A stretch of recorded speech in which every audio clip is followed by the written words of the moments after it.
Share बाजार का अच्छा स्टॉक, लेकिन फिर भी गिर क्यों जाता है? दोस्तों, क्या आपके साथ भी कभी ऐसा हुआ है कि आपने किसी शेयर को खरीदने से पहले कंपनी का बैलेंस शीट देखा कि कैसा है, फिर उसकी प्रॉफिट ग्रोथ भी देखी कि कंपनी साल दर साल कितना मुनाफा कमा रही है, यहां तक कि कंपनी के ऊपर किसी प्रकार का कर्ज भी नहीं था या बहुत कम कर्ज था, फिर भी जो स्टॉक आपने लिया था वो गिर गया, यानी कि उसका प्राइस आपके शेयर खरीदते ही नीचे चला गया। और तब आपके मन में सवाल आया होगा कि इतनी अच्छी कंपनी थी, सब कुछ सही था, फिर भी गिर क्यों रही है?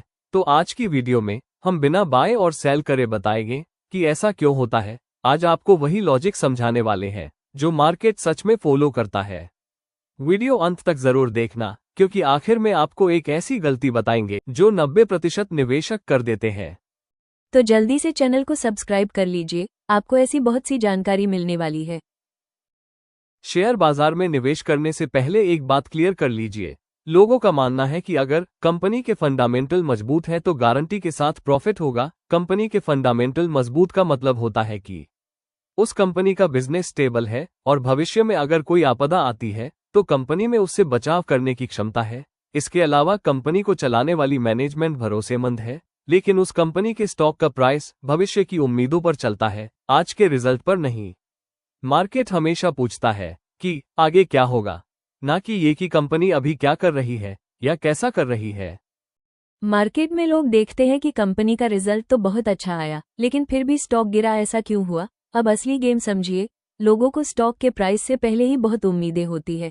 मान लीजिए मार्केट को उम्मीद थी कि इस साल 20% का मुनाफा होगा, लेकिन कंपनी का मुनाफा उससे कम यानी 18% ही हुआ। यहाँ पर कंपनी में कुछ भी खराब नहीं था, लेकिन यहाँ पर जो उम्मीद थी वो टूट गई, इसलिए स्टॉक गिर गया। एक बात हमेशा याद रखिए, शेयर बाजार का मंत्र है, सिर्फ अच्छा होने से काम नहीं चलेगा, उम्मीद से ज्यादा होना चाहिए, और जिसके ना होने पर प्राइस नीचे आ जाता है। उदाहरण नंबर 2, प्रॉफिट बुकिंग। जब किसी कंपनी का स्टॉक पहले ही 30 से 40% तक ऊपर जा चुका होता है तो बड़े निवेशक सोचते हैं कि अब इसे बेचकर निकलने का समय है, लेकिन रिटेल इन्वेस्टर तब एंट्री लेता है और स्मार्ट मनी यानी बड़े निवेशक अपना मुनाफा लेकर बाहर हो जाते हैं। नतीजा, यहाँ स्टॉक गिरता है, लेकिन बिना कोई नेगेटिव न्यूज के। और ऐसा क्यों हुआ, इसका कई निवेशकों को पता भी नहीं चल पाता। असल में रिटेल निवेशक की नज़र स्टॉक पर तब पड़ती है जब वो पहले से ही भाग रहा होता है, और तब तक बड़े निवेशक अपना मुनाफा बना चुके होते हैं। बस जैसे ही रिटेल निवेशक एंट्री लेते हैं तो बड़े निवेशक अपने शेयर बेचकर बाहर हो जाते हैं।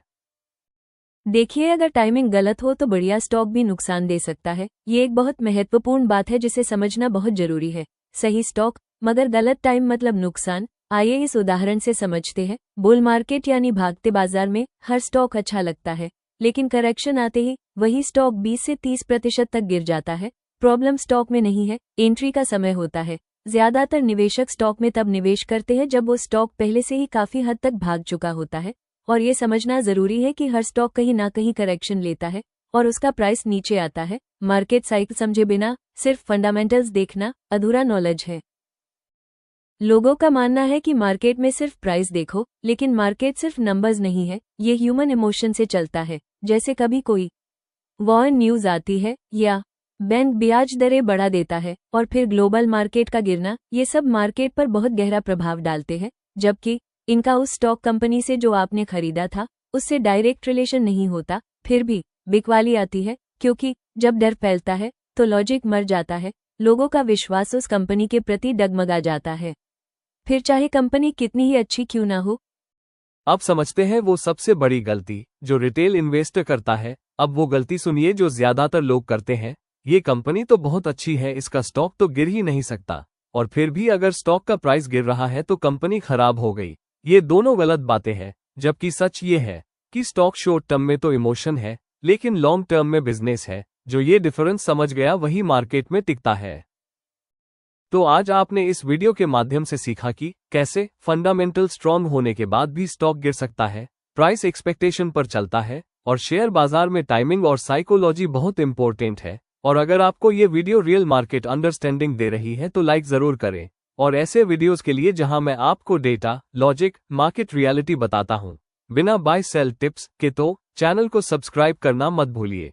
और कल की वीडियो में हम बात करेंगे जब मार्केट ऊपर जाता है तब कौन सा इन्वेस्टर सबसे ज्यादा नुकसान करता है? इसी के साथ आपसे अलविदा चाहेंगे। आपसे फिर मुलाकात होगी अगली वीडियो में एक नई जानकारी के साथ। हमेशा की तरह अपना और अपनों का बहुत ख्याल रखिए और बेजुबान जानवरों से बहुत प्यार करिए। धन्यवाद।